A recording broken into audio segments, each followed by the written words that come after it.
محمد نبی وایي په نړیوال جام کې د خرابو کارګردګۍ لامل کپتان و.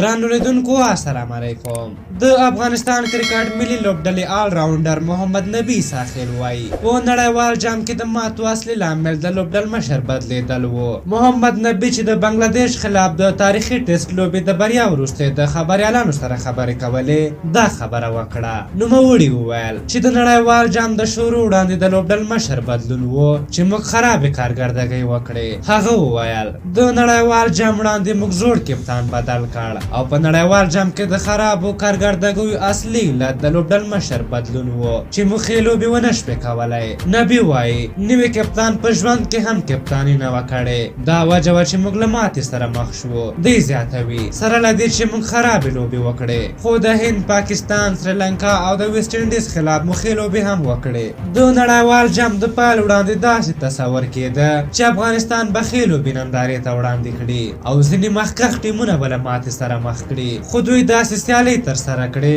چې د خلکو سره یې ځینې پوښتنې راولاړې کړې.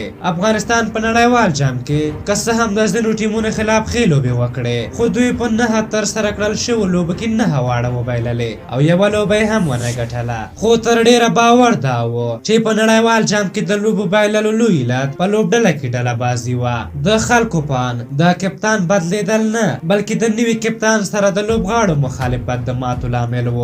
په هر حال نو کپتاني خو څوک د مور په خېټه کې نه کوي خو لوبه کوي او وروسته کپتانیږي او بیا سینیر لوبغاړي مرسته ورسره کوي، کوم کار چې محمد نبی او اصغر له ګلبدین سره ونه کړ. له نړیوال جام وروسته په همدې پیچونو تاسو به راشد لیدلی وي چې څومره خطو پچونه یې وکړه په داسې حال کې چې په نړیوال جام کې له 0 سره ضرب و. نبی خو بیا د شپږیزو باران جوړ کړی و اما په نړیوال جام کې په 9 لوبو کې یوازې یوه 50 ترسره کړې وه. نو بنا ان له نبي جان نه هیله لرو چې بې ځایه د ګلبدین نه ملامتوي او ښکاره دي ووایي چې د ګلبدین کپتاني مو نه منله، له هرې ممکنې لارې مو کار واخیست او دا دې رخصت مو کړ. که د دې جرأت نه لري نو هېڅ دې هم نه وایي. په هر حال تاسو د محمد نبي او په نړیوال جام کې د افغانستان د ماتو په هکله څه نظر لرئ؟ خپل نظرونه مو راته په کومنټ کې ولیکئ. که زموږ ویډیو مو خوښه شوې وي ضروري لایک کړئ. تر بلې ویډیو مو په لوی او بخښونکي خدای سپارم. د الله